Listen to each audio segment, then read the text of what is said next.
캐나다 작가인데요. 아마 여러분들이 잘 아실 거예요. 멜콤 글래드웰이라고 하는 지금 이분의 나이가 한 56세 정도 됐는데, 멜콤 글래드웰이 오늘날 많은 사람들이 그분의 책을 읽었습니다.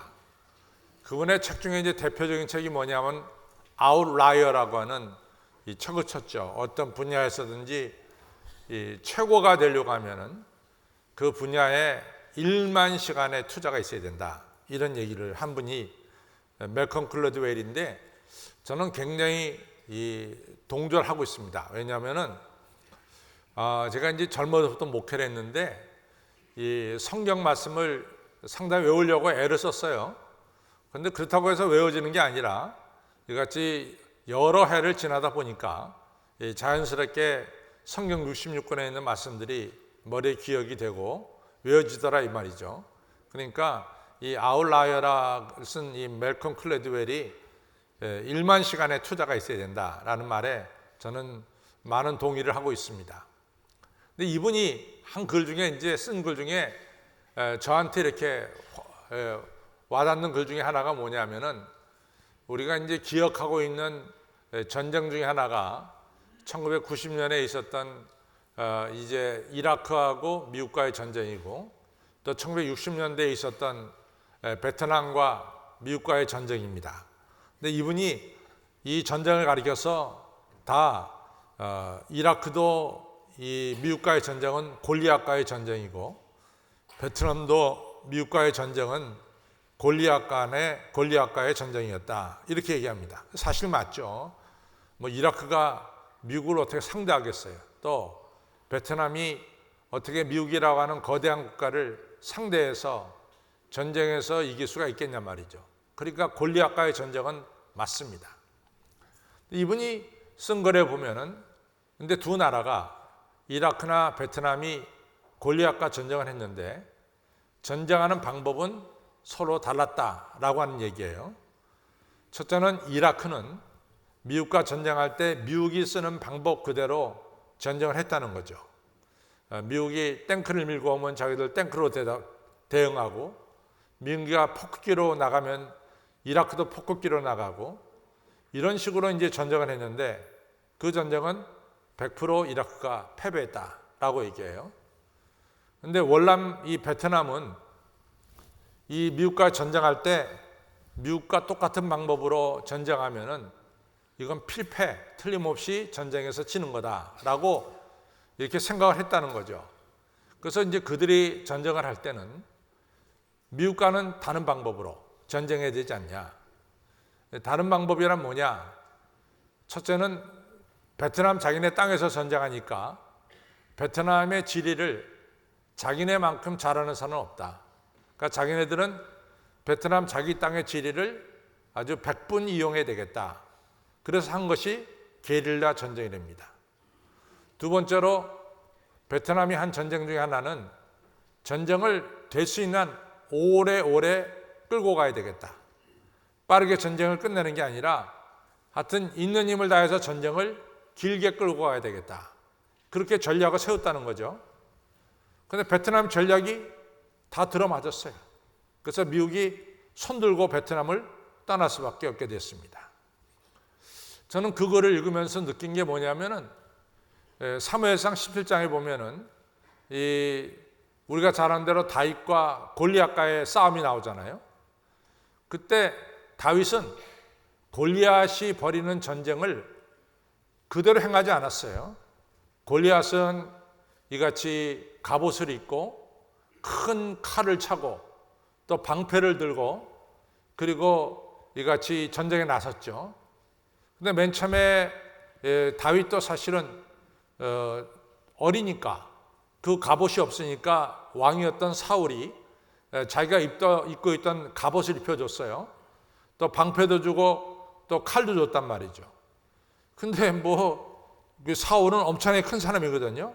다른 사람 머리가 하나 더 있었다 그랬잖아요. 그러니까 그렇게 큰 장수의 옷이 어린 다윗에게 어떻게 맞겠냐 말이지. 오히려 어린 다윗이 그 옷을 입으니까 제대로 걸을 수 없을 정도로 갑옷이 무거웠고 방패가 무거웠고 창이 무거웠단 말이죠. 그러니까 다윗이 그것을 다 벗어 던졌어요. 그리고 그가 평상시 가지고 다니던 물맷돌을 가지고 나갔죠. 그러면서 다윗이 한 말이 있습니다. 당신은 칼과 창으로 내게 오지만은 나는 만군의 여호와 이름으로 내게 간다. 전쟁하는 방법이 서로 달랐습니다. 그 결과로 우리가 아는 대로 어린 다윗이 이 골리앗을 무찌르는 이런 것을 우리가 성경에서 볼 수가 있죠. 여러분, 저는 하나님의 방법은 세상의 방법과는 좀 다르다고 생각합니다. 마태복음 20장에서도 예수님 분명히 말씀하시지만은 이 세상에서는 권력자가 힘을 가지고 아래를 갖다가 정리합니다. 그러나 예수님께서 말씀하시기를 하나님의 나라는 그렇지 않다. 하나님 나라는 오히려 권세 잡은 자가 섬김을 통해서 하나님 나라가 세워진다라고 하는 서로 방법이 다른 것을 분명히 말씀하고 있습니다. 따라서 나는 섬김을 받으러 온 것이 아니라 섬기러 왔다라고 하면서 분명히 하나님 나라가 어떻게 이루어져 나가고 있고 세워져 나가고 있음을 말씀하고 있습니다. 오늘이 이제 2019년 6월 23일이 됐어요. 근데 오늘 6월 23일을 맞이하면서 우리가 생각해야 될 것은 내일 모레가 6.25 전쟁이 일어난 지 69주년 되는 해입니다. 그 다음에 다음 해가 6.25 전쟁이 일어난 지 만 70년이 되는 해가 되겠어요. 그 다음에 이제 또 하나는 우리 교회가 이 땅에 세워진 지 6월 달에는 42주년이 되는 해가 올해가 되겠죠. 그래서 이 6.25를 앞에 두고 또 교회를 세운 지 42년을 두고 우리가 한번 생각해야 될 것은 정말 우리 교회를 건강하고 든든하게 세우는 길이 어디 있겠는가, 그것도 한번 좀 생각해 봐야 되겠고, 또 6.25 전쟁 발발 69주년을 맞이해서 이 동족상련이 일어난 이 해를 기억하면서 우리나라를 굳세게 세우는 길이 어디 있을까, 이런 것을 한번 좀 생각해 볼 필요가 있다 이거죠. 제가 이제 구약 성경을 늘 보니까 구약 성경은 우리가 알다시피 얼마나 많은 전쟁이 이 구약 성경에 기록되어 있는지 모릅니다. 한 나라의 역사를 기록하고 있지만은 그 안에는 많은 전쟁 이야기가 들어 있습니다. 제가 구약을 공부하면서 느낀 것은 이스라엘 백성들이 겸손할 때는 이스라엘이 강성해졌고, 이스라엘이 강화해져서 교만할 때는 틀림없이 이스라엘이 하나님의 심판을 받았다고 하는 아주 명백한 것이 구약 성경에 나옵니다. 예를 들자면은 남쪽 유다의 11번째 왕이 누구냐면 우시아라는 분이 왕이에요.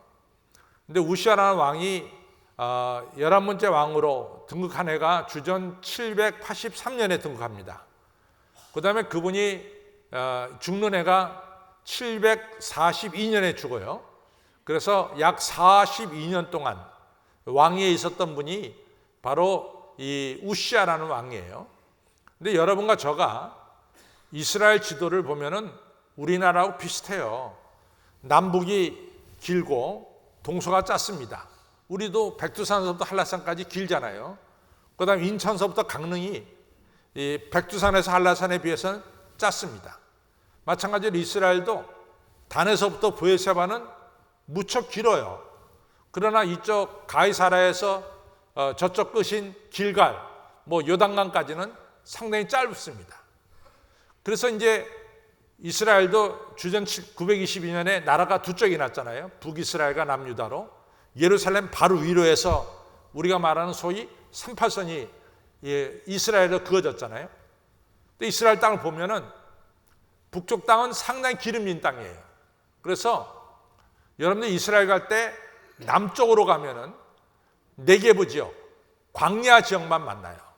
거기 가면은 예수님께서, 우리 하나님께서 말씀하신 대로 이스라엘 땅이 젖가꿀이 흐르는 땅이다, 그 얘기 딱 거짓말 같아요. 이게 무슨 젖가꿀이 흐르는 땅이냐, 이 광야밖에 없는데. 근데 북쪽 지방, 예루살렘 이상 북쪽 지방을 가면은 북쪽 지방에는 이즈라엘 평원 등 아주 옥토가 많습니다. 그래서 그 북쪽으로 가게 되면은 적각거리 흐르는 땅이다 그러면 100% 어셉트해요. 맞다, 적각거리 흐르는 땅이다 할 정도로 아주 좋습니다. 근데 이제 920년에 나라 갈라졌을 때 북쪽에 10지파 갔을 때 북쪽은 좋은 땅이에요. 상대적으로 나머지 두 지파, 유다 지파가 베냐민 지파가 차지한 남쪽 땅은 정말 황량하기 짝이 없는 네게브 지역을 차지했단 말이죠. 그러니까 항상 남쪽은 못 살았어요. 근데 못 살 때 11번째 왕이 뭐냐면 우시아예요. 우시아가 어려운 가운데 왕이 되니까 겸손해서 하나님을 의지했습니다. 늘 하나님 말씀에 순종하며 살았어요. 그러면서 이 왕이 지혜로운 왕이었는데, 첫째는 목축지를 많이 만들어야 되겠다, 농업을 활성화시켜야 되겠다 해가지고 나름대로 목축업과 농업을 잘할 수 있도록 땅을 개간했어요. 그 다음에 이 왕이 너무나 자기네 군대가 빈약해요. 그래가지고 우시아 왕이 군대를 양성시킵니다. 그래서 나라를 지키려면 군대가 힘이 있어야 되니까 이 군력을 갖다가 보강시키는 거죠. 그 다음에 예루살렘이 중심인데 예루살렘 성벽이 너무 허술해요. 그래서 이분이 예루살렘 성벽을 갖다가 수축을 해요, 강하게. 그러니까 굉장히 사람이 준비성이 있는 분이에요. 왜냐하면 나름대로 농업과 목축업, 그 다음에 군대를 양성하고, 그 다음에 성벽을 쌓는다는 것은 잘한 거예요. 그럼에도 불구하고 이 남유다 그 재산 가지고는 도대체 남유다가 잘 살 길이 보이지 않습니다. 그래서 이분이 어떤 정책을 피냐면은, 여러분들 홍해 알잖아요, 홍해. 홍해가 이스라엘 남단까지 들어와요, 홍해가. 이스라엘 남단까지 이렇게 들어옵니다, 홍해가. 그래서 이스라엘 남단하고 홍해하고 부닥치는 부분이 있어요. 그 부분을 가리켜서 엘랏이라고 부릅니다. 엘랏. ELLAT, 엘랏 지역이에요. 근데 제가 캘리포니아에서 살았으니까 캘리포니아가 얼마나 해안이 길어요. 또 제가 많은 해안을 가서 봤습니다. 근데 제가 본 해안 중에서 정말 아름답고 평안한 해안이 어디냐? 엘랏이에요, 엘랏. 엘랏은 홍해바다 이렇게 빼죽하게 들어왔기 때문에 파도가 첫째 없어요. 물이 얼마나 맑은지 저 밑바닥에 다 보여요, 돌들이. 그 정도로 엘랏이라는 항구는 맑고 좋은 항구입니다. 지금도 이스라엘에서 최고의 해양 수영하고 이런 데가 우리가 해운대 얘기하듯이 엘랏이라는 지역이 바로 이 바닷가 아주 파도가 없는 그 지역입니다. 근데 그 지역에 이 우시아 왕이 무역 항구를 만들었어요. 무역 항구. 그래가지고 저 애굽에서 생산되는 물건을 거기서 받아가지고 그 당시에 큰 나라인 아시리아에 갖다 팔고, 또 아시리아에서 나오는 좋은 물건을 갖다가 이 엘라 항구까지 가져와서 엘라 항구에서 배 타고 애굽까지 보내는 이런 중개 무역을 우시아 왕이 하게 됐습니다. 그래가지고 이 우시아 왕 때 나라가, 이 가난한 나라가 큰 부자가 된 거예요. 그러니까 참 이 왕이 머리가 괜찮은 거예요. 그렇잖아요? 중개 무역을 그 당시에 다 하게 됐으니까. 근데 문제는 그 다음부터 생겼어요. 역대하 26장 22절에 보면 그가 강성하여 짐에 교만하여 하나님을 무시하였더라, 이게 나온단 말이지. 나라가 강성해지니까 더 하나님 은혜에 감사해야 되는데 그가 교만해져서 하나님을 무시하는 이런 결과로 나타났단 말이죠. 그 결과 중에 하나가 뭐냐? 성전에서 이 향을 피는 것은 제사장만이 필 수 있는데 제사장 80명이 말렸어요. 왕이요, 왕은 이 안에 들어와서도 안 되고 왕이 향을 펴서도 안 됩니다. 근데 왕이 어쩌려고 이 안에 들어와서 향을 피려고 그럽니까? 말렸단 말이죠. 근데 말리는 제사장을 밀치면서 그 향을 피다가 이마에 종기가 나는데 이것이 문둥병이잖아요. 문둥병을 걸리자마자 바깥에 당장에 쫓겨나갔어요. 그래가지고 별체에 가다가 죽었습니다. 여러분들 겸손할 때는 하나님 의지할 때는 이 가난했던 이 남쪽 유다가 부강하게 됐어. 근데 강성해짐에 마음이 교만해졌다고요. 마음이 교만해지니까 그 다음에 하나님 무시하게 되더라 이거죠. 여러분들 창세기 11장에 나오는 바벨탑 사건도 딴 게 아니에요. 바벨탑 사건도. 사람이 예전에 나오 살았냐면 굴속에 살았잖아요. 굴속에. 날이 어두워가면 다 굴속에 껌껌한 굴속에 들어가서 해 뜰 때까지 지낸단 말이죠. 그렇게 살던 시대가 바로 창세기 11장이에요. 근데 이제 그 평지가 뭐냐면 시날 평원이야. 시날 평원은 뭐냐면 유프라테스강과 티그리스 강의 하루 지역이 시날 평원이에요. 그러니까 하루 지역이니까 비만 쏟아지면은 상부로부터 흙과 돌이 내려와서 하루 지역에는 진흙천지야, 진흙. 근데 어느 날 보니까 이 진흙이, 물컹물컹한 진흙이 어느 날 보니까 딱딱하게 굳어져 있어요. 왜 그런가 했더니 진흙이 불가에만 가면, 불이 켜진 데만 지나가면은 진흙이 돌덩어리가 되는 거야. 아, 이것을 인간이 발견했잖아요. 그래갖고 진흙을 갖다가 물컹물컹할 때 사각형을 만들어가지고 그 다음에 불을 통과시키잖아요. 어떠니 진흙이 벽돌이 된 거예요. 그래갖고 이 바벨탑 사람들이 벽돌을 만들게 되니까 이제는 굴속에서 살 필요가 없어. 평지에다가 집을 짓을 수 있게 됐단 말이지.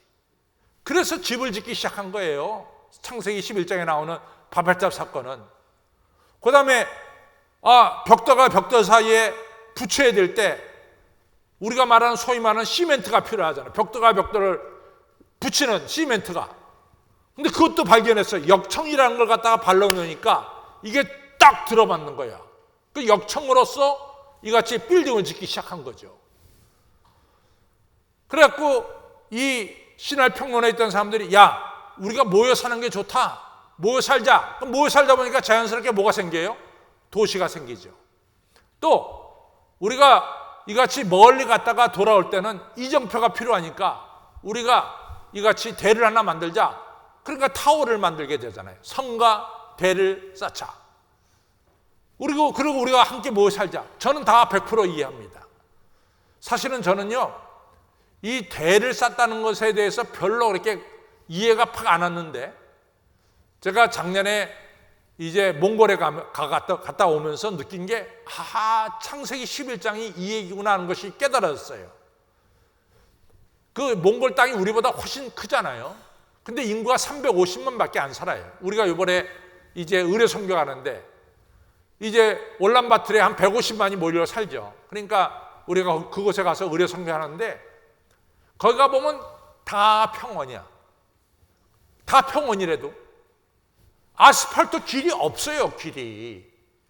근데 이제 우리 교인이 아는 농장은 저 언덕 너머에 있는데 내가 언덕 너머에 뭐가 있는지 어떻게 알아? 그러니까 그냥 자동차를 가고 어디로 가냐면 그냥 평원을 달리는 거야, 평원을. 그래서 내가 농장이 어디 있어요? 했더니 저 언덕 너머. 다 제가 보기엔 똑같아. 능선도 똑같고. 일로 가도 평원이고 절로 가도 평원이야. 근데 어떻게 농장이 저기 있다는 걸 압니까? 했더니 저한테 말씀하기를 능선이 이렇게다가 약간 이렇게 들어가는 게 있어요. 약간. 우리는 그 눈에 안 들어오지. 얘기하니까 눈에 들어오지. 그 바로 뒤에 있다는 거야. 그러니까 이 능선이 약간 이렇게 꼬부라진 게 이정표라. 그러니까 이 몽골에서는 양떼와 소떼를 가지고 나갔다가 저녁 때 되면 가져와야 돼. 데리고 들어와야 되잖아. 이정표가 필요하다. 마찬가지로 신할평원도 마찬가지예요. 그 당시에 사람이 뭘 많았겠어? 사람 별로 없지. 그러니까 뭔가 이정표가 필요했다고. 그러니까 대를 쌓은 거야. 잘못된 거 하나도 없어요. 우리 함께 모여 사는 게 뭐가 잘못됐어?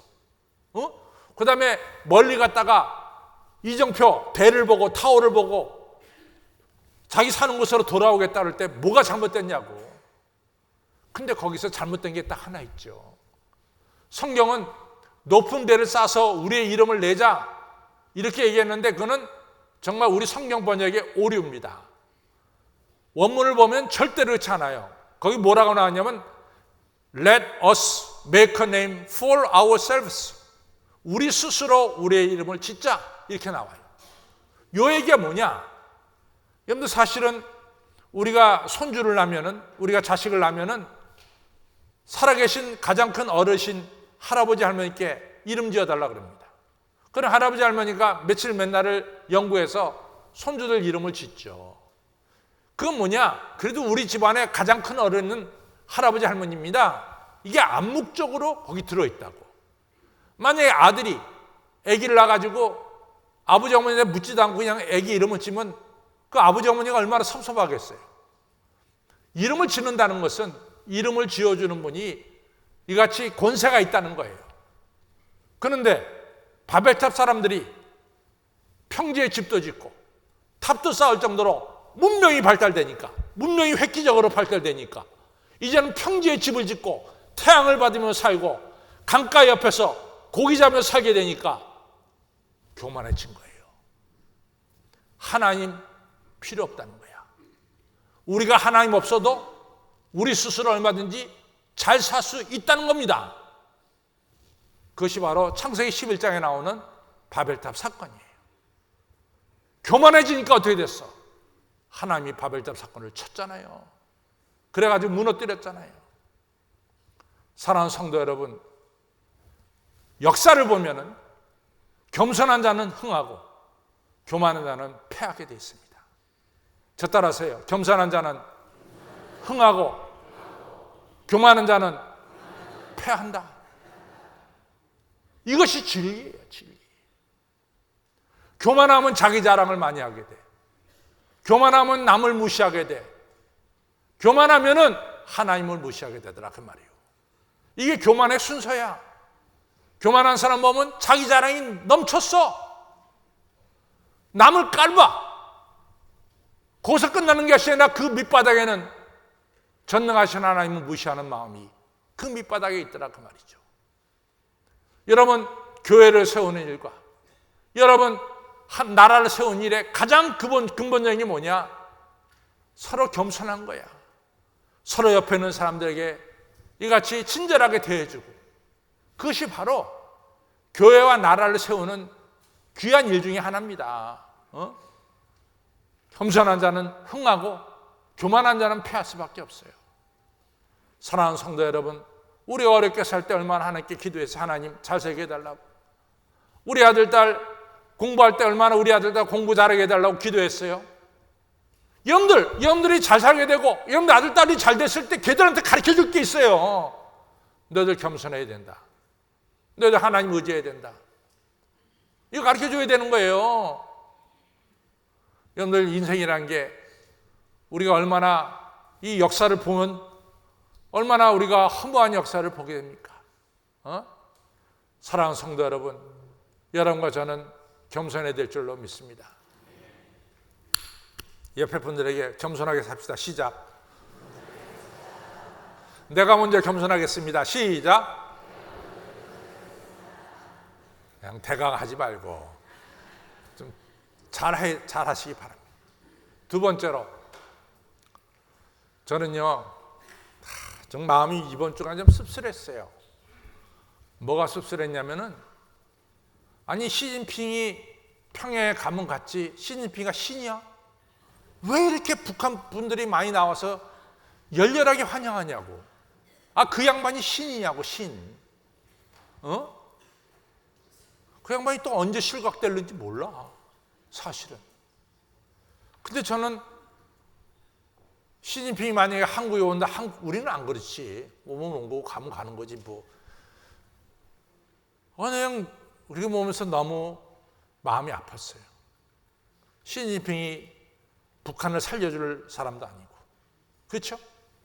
시진핑이 우리의 소원인 통일을 이룰 사람도 아니고, 그게 사실 아닙니까? 그냥 이 TV를 보면서 그냥 북한 우리 동족 전체가 말이지, 무슨 시진핑이 신이 강림한 것처럼 말이지. 좀 마음이 아팠습니다. 실제적으로 마음이 아팠습니다. 그렇지 않잖아요. 여러분, 이스라엘 백성들이요, 이제 40년 광야 생활을 끝에 모압 평지에 머물었다가 그 다음에 요단강을 건너서 젖과 꿀이 흐르는 가나안 땅으로 들어가게 돼요. 그 내용이 여호수아 1장에서부터 나오죠. 앞에 요단강이 있는데 제사장이 벗개를 메고 발을 딱 대니까 북쪽에서 흘러오는 요단강물이 멈춰 섰어. 그래갖고 요단강을 육지같이 건넜다고. 그리고 제일 먼저 도착한 도시가 어디냐면 길갈이라는 도시에 도착했어요. 길갈. 근데 이스라엘 백성들이 40년 고생 끝에 요단강 건너서 길갈에 들어왔다고 쳐서 젖과 꿀이 흐르는 가나안 땅을 그냥 걸어가면 내 땅이 되냐고. 그냥 걸어가면은. 어림도 없는 얘기예요. 그 땅엔 이미 7 족속이 살고 있었어요. 7 족속이. 7 족속 살고 있었거든요. 그러니까 7 족속을 무찔러야 돼. 그때 우리가 알다시피 이스라엘 백성들은 바로 눈앞에 난공불락의 성 여리고 성이 앞에 버젓이 있는 거야. 그 성을 넘어서야 가나안 땅에 들어가는 거야. 제일 먼저 있는 성벽 여리고 성을 무너뜨려야 돼. 근데 여리고 성 무너뜨리려면 어떻게 해야 돼? 평지에서 높은 성을 공략하려면 뭐가 필요해요? 사다리가 필요해요. 사다리가. 그렇죠. 지금 비행기 딱 떠가지고 위에서 폭탄 쏟으면 돼. 근데 그때 당시에 비행기 어딨냐고. 밑에서부터 위로 올라가야 되잖아. 그러면 사다리가 필요하다고. 그 다음에 무기를 개발해야 돼. 이 밑에서 화살을 막 쏴가지고 저 높이 있는 성중 안에 화살이 떨어질 수 있도록 화살이 능력 있는 화살을 만들어야 돼. 그게 같이 많이 나갈 수 있는 화살을 만들어야 된다고. 그 다음에 성문을 깨고 들어가야 되잖아. 성문을. 성문이 있잖아. 성문을. 그럼 여러분들 영화 보면 그 성문을 갖다가 어떻게 부셔요? 그냥 공성태라는 걸 갖다 만들어가지고 지금 말하면 탱크 같은 거지. 쫙 만들어가지고 사람들이 어깨 메고 그냥 쫙쫙쫙쫙 밀고 다가 콱 부닥치잖아. 그럼 위에서 막 녹물 같은 거, 쇠물 같은 거 뿌리고 말이지. 그러면 타 죽고. 그래도 죽으면서 뭡니까? 그냥 성문을 갖다가 부닥치잖아. 그러니까 성문을 깨트려버리지. 그래야 들어가니까. 아, 그런 거 만들어야 되잖아. 지금 여리고성을 점령하려면은. 화살도 만들고. 군인들에게 어떻게 하면 높은 데 올라갈 수 있도록 훈련도 시키고 말이지. 아, 이런 거 해야 될 거 아니야. 앞에가 여리고성이 있는데 말이지. 근데 뭘 했습니까? 제일 먼저 한 일이 뭐냐면 요단강 바닥에서 돌 12개 집어다가 그 길갈에다가 기념비를 세웠어요. 이 기념비 왜 세워요? 그랬더니 우리들은 이 강이 하나님께서 막아주셔서 우리가 걷는 것을 너나 나나 다 체험해서 알지만은 우리 후손들은 어떻게 알겠냐? 우리 후손들이 이 돌들을 보면서 아, 옛날 우리 조상들이 요단강 건널 때 하나님께서 강물을 막으셔서 우리가 건너게 됐다. 이것을 가르쳐야 될 게 아니냐 말이야. 아, 그래서 하나님 은혜를 기억한다고 기념비를 세우는 거야. 그 다음에 두 번째 뭐 하느냐? 할례를 행했어요. 할례. 할례는 뭡니까? 창세기 17장에 아브라함이 하나님께 약속을 받고 나는 너의 하나님이 되고 너는 나의 백성이 된다.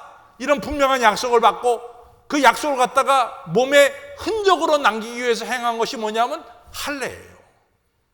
할례는 나와 하나님과의 관계를 확실하게 하는 게 할례라고.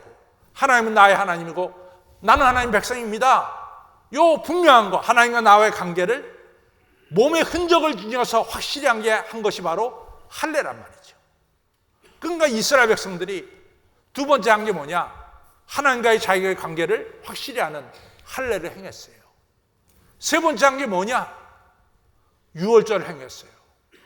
자기들이 430년 노예 생활하다가 나올 때 장자를 쳐서 우리를 구원한 하나님의 역사를 기억하는 유월절을 행했어요. 그리고 네 번째 한 게 뭐냐? 이스라엘 백성들이 매일 한 바퀴씩 여리고성을 도는 거야. 하루에 한 바퀴씩. 그냥 돌았겠어요? 돌면서 하나님, 요단강을 건너게 하신 하나님, 홍해 바다를 건너게 하신 하나님, 우리에게 율법을 주신 하나님, 우리 하나님 감사합니다. 이러면서 돌았을 거 아니야. 그게 뭐예요? 그게 예배라고. 예배를 하루에 한 번씩 드렸어. 돌면서. 마지막 날 7째 날은 7번 돌았을 때 성이 와르르 무너지는 놀라운 역사가 일어났죠. 이스라엘이 여리고성을 점령하는 것은 세상의 방법으로 점령하지 않았습니다. 하나님을 의지하는 데서 바로 여리고성은 점령된 것입니다. 성도 여러분, 여러분과 제가 하나님을 의지하는 것처럼 중요한 게 없어요. 하나님을 의지해야 됩니다. 전능하신 하나님을 의지해야 된대도. 이 아하스라는 왕이 말이지, 13번째 왕이 바보처럼 북이스라엘과 이 시리아가 쳐들어왔을 때 이사야가 천재 찾아가서 하나님 의지하시더니 나는 하나님 귀찮게 하기 싫다. 그러고 의지한 게 강대국이라고. 강대국 아시리아를 의지했다고. 아시리아가 잘 됐구나 해가지고 말이지. 아시리아가 군대 몰고 내려와가지고 말이지. 저 시리아 잡아먹고 내려와서 북이스라엘 잡아먹고. 그럼 거기서 끝나고 돌아가야 될 거 아니야. 이 아시리아가 자기에게 도와달라고 금과 은을 많이 보낸 남쪽 유다까지 쳐들어와서 남쪽 유다 46개 성읍을 다 뺏어버리고 예루살렘만 달랑 남겨놨잖아요. 믿는 도끼에 발동시켰잖아요. 도와달라고 도움을 주겠다고 온 게 말이지. 오히려 도와달라는 사람의 땅까지 다 뺏어먹는 이런 엄청난 결과가 나타났잖아요. 여러분들 하나님 의지해야 돼. 하나님. 강대국 의지하면 안 돼. 하나님 의지해야 되는 거예요. 여러분과 저가 살아가면서 전능하신 하나님만을 의지하시길 바랍니다. 여호와는 나의 힘이시고 여호와는 나의 방패가 되시고 여호와는 나의 반석이 되시고 여호와는 나의 승리가 되시는 것을 믿으시기를 바랍니다. 제가 목회를 벌써 이제 1981년도에 제가 담임 목사가 됐으니까 2021년이 되면은 20년이 되면 제가 만 40년을 담임 목회를 하는 거예요. 근데 제가 이렇게 뭐 담임 목회를 빨리 하고 싶어서 한 건 아닙니다. 아닌데 1981년도입니다. 지금부터 거의 40년 전이에요. 저하고 제 집사람이 프린스턴에 공부하러 THN 코스를 공부하러 미국에 올라왔어요. 그런데 제가 첫 번째 섬겼던 대한남가족교회 담임 목사님이 박영창 목사님인데 이분이 박간준 장로님 아들이에요. 그래서 일제시대 때 어느 하나님이 참신인가를 안희숙 여사같이 미국 교회에다가 삐라를 뿌렸다가 잡혀가지고 박간준 장로님은 저 평양 북쪽에 있는 순안 거기서 이같이 감옥 생활하다가 돌아가셨어요. 순교자예요. 그분의 외아들이 바로 제가 섬겼던 교회 목사님 박영창 목사입니다. 이 목사님은 한국과 일본과 세계를 다니면서 이같이 아버지가 한 일을 간증했어요. 근데 저희가 있던 교회가 그 당시 한 85명 정도 모였는데 제가 가기 전이죠. 85명 모였는데 목사님이 계시고 부목사님 계신데 목사님이 집회 갔다 딱 돌아오니까 부목사님이 교인 60명 끌고 나가서 다른 교회를 세웠어요. 교회가 24명밖에 안 남았어. 그 당시에 박영창 목사님 연세가 65세야. 목사님이 인간적인 배신감도 느끼고 너무 실망이 되니까 장로님들 앞에 난 목회 안 해. 딱 내려놨어요. 목회 안 하시겠다는 거야. 그러니까 장로님들이 난리가 났잖아. 24명밖에 교회가 안 남았는데 박 목사님 목회 안 하겠다니까. 그러니까 28살 난 나를 갖다 그 교회 담임 목사로 세웠어. 그래서 내가 그 교회 담임 목사가 된 거야. 어린 나이에. 그리고 지금까지 담임 목사를 하는 거야. 세월이 참 길어요. 근데 이제 24명밖에 안 된 교회에 제가 담임 목사가 됐는데 1981년도만 하더라도 미국 장로교회가 왕왕왕왕왕 잘 나갈 때야. 그때 뭐 미국 감리교회는 더 잘 나가. 미국 장로교회도 잘 나갈 때야. 그래서 막 미국 장로교회가 한국 교회한테 좋은 건물을 갖다가 1센트를 받고 막 넘겨주고 그럴 때라고. 그때 미국 장로교회 핵심적인 자리에 누가 있었냐면 제가 나온 한국신학대학 선배님들이 그 자리에 다 중추적인 자리에 앉아 있는 거야. 그럼 그분들이 뭘 가지고 있냐? 지원할 수 있는, 돈을 지원할 수 있는 그 자리에 앉아 있는 거야. 그러니까 여러분 생각해 보세요. 교인 20명밖에 안 되는데 그 교회 헌금 가지고 원로 목사님도 사례비 드려야 되고 새파랗게 젊은 나도 사례비 드려야 되고 이게 될까 안 될까? 상식적으로. 상처 되겠어 안 되겠어? 어렵지. 쉽게 말해 어렵지. 이런 교회에 이제 갔단 말이지. 뭐 우리 집사람 고생 많이 했죠. 그래가지고 갔는데 우리 선배가 그러는 거야. 강 목사 하는 거 보니까 너무 안 됐어. 내가 좀 도와줄게. 우리 교단에 이 New Church Development, 이거 줄이면 NCD라 그래. N, New, C, Church, D, Development. 이 교회 이같이 NCD 프로그램이 있는데 강 목사가 걱정하지 않게끔 거기 프로그램에 들어가면 첫째 강 목사 사례비 5만 불 주고, 둘째 4만 불 주고, 셋째 3만 불 주고, 넷째 2만 불 주고, 마지막에 1만 불 줘. 그래서 5만 불, 5년 동안 이 교회가 이같이 디벨롭 할 수 있도록 이 미국 장로교가 도와주는 프로그램이 있으니까 강 목사 들어와. 그러더라고. 근데 1980년대 초에 5만 불이는요, 그 당시에 6천만 원은 어마어마한 돈이야. 5만 불. 근데 제가 우리 선배들도 그 프로그램 많이 들어갔거든. 보니까 5년 뒤에 다 교회가 문 닫았어. 5년 동안 딱 존속하고 5년 프로그램이 딱 끝나니까 교회도 똑같이 문 닫았더라고. 제가 보면은 이게 그 프로그램 들어가면 5년 뒤에 우리 교회도 문 닫을 것 같아. 그래서 제가 선배 목사님한테 그랬죠. 저 안 받겠습니다. 저 안 받겠습니다. 그랬더니 우리 선배가 그래. 너 이상하다. 어려운데 받아야지. 저 안 받겠다 그랬어요. 그리고 우리 교인들에게 얘기했습니다. 난 지금도 있잖아요. 송충에는 솔잎 먹고 삽니다. 목사는 여러분들이 내는 헌금 가지고 사례비 받고 사니까 알아서 하십시오. 나는 안 받습니다. 대신 교인들이 헌금 낸 사례비 가지고, 헌금 가지고 내 사례비 받아서 내가 먹고 살지, 내가 우리 교단이 주는 내가 이 프로그램에 들어가서 나 받지 않습니다. 여러분들, 교단이 주는 돈을 받은 교회는 첫째는 부흥도 안 되고, 두 번째 교인들이 헌금도 안 해. 헌금 안 해. 우리 목사님 뭐 교단에서 다 줄 텐데 뭐 우리가 굳이 뭐 헌금하냐고. 헌금도 안 해. 그러니까 5년이 지나도 도와주는 게 맨날 줄어드는데도 뻔히 알면서도 헌금 하던 습관이 없으니까 헌금 안 해. 저 망하는 거예요.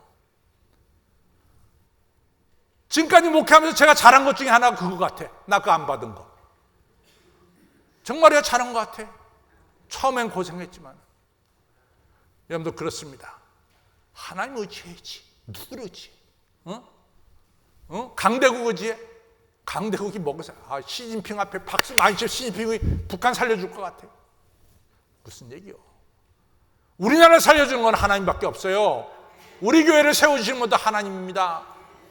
여러분과 제가 하나님 의지해야 됩니다. 그럼 하나님 의지한다는 게 뭐냐? 우리 안에 하나님을 모셔야 돼. 여러분들 고린도후서 13장 끝에 가서 보면 사도 바울이 이렇게 하잖아요. 여러분들이 믿음에 있는지 믿음 가운데 없는지 여러분들 스스로 좀 살펴보세요. 여러분들이 믿음을 가지고 살고 있는지 믿음 없이 사는지 한번 살펴보세요. 그럼 살피는 방법이 뭐냐? 여러분들 안에 그리스도가 계십니까? 여러분들 안에 예수님이 계십니까? 여러분들 스스로 살펴보시길 바랍니다. 그리스도가 있으면 진짜 믿음이고 그리스도가 없으면 가짜 믿음입니다. 아주 정확하게 얘기하죠. 시작. 여러분들 안에 그리스도가 계세요, 안 계세요? 시작. 한번 살펴봐. 그냥 아멘하지 말고, 무조건 아멘하지 말고, 정말 내 안에 그리스도가 있는 분은 아멘하세요. 내 안에 예수님이 계시냐 말이야. 내 안에 예수님이 계시냐 말이죠. 여러분들 안에 예수님이 계세요? 예수님 계세요? 우리 안에 예수님이 계실 때 믿음이 있는 거야. 예수님은 없고 나만 있을 때는 가짜야. 교회 나와서 있어도 가짜야. 우리 안에 예수님이 계셔야 돼. 예수님이 계실 때 사도 바울이잖아요. 나는 확신한다. 사망이나 생명이나 천사자들이나 권세자들이나 현재이나 장래이나 능력이나 높음이나 깊음이나 세상에 어떤 것도 예수 그리스도 안에 있는 하나님의 사랑의 줄에서 나를 끊을 수가 없느니라. 그게 나오잖아요. 여러분과 저는 하나님 의지한다는 것은 내 안에 예수님을 모시고 사는 겁니다. 예수님을 모시고 사는 사람은 예수님과 소통하며 살아. 기도가 있어, 기도가. 예수님을 모시고 사는 사람은 예수님을 찬양해. 예수님을 송축해. 송축한다는 것은 히브리어로 바라크야. 내가 하나님을 송축합니다. 바라크야. 하나님 여러분과 저를 축복합니다. 바라크야. 바라크는 축복한다는 말이 들어있어요. 우리가 하나님을 축복합니다. 무슨 인간이 하나님을 축복해. 그러나 단어는 똑같아. 우리가 하나님을 송축한다고 축복할 때 하나님 만왕의 왕이신 하나님이여 모든 영광을 하나님으로 받으소서. 이게 축복 아니야. 우리가 하나님께 올리는 축복이지.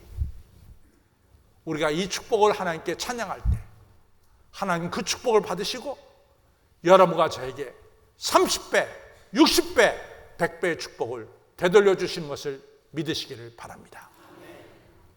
교회가 세워지는 일, 내가 세워지는 일, 나라가 전쟁 69년 발발한 지 이 시점에서 나라가 든든하게 세워지는 길.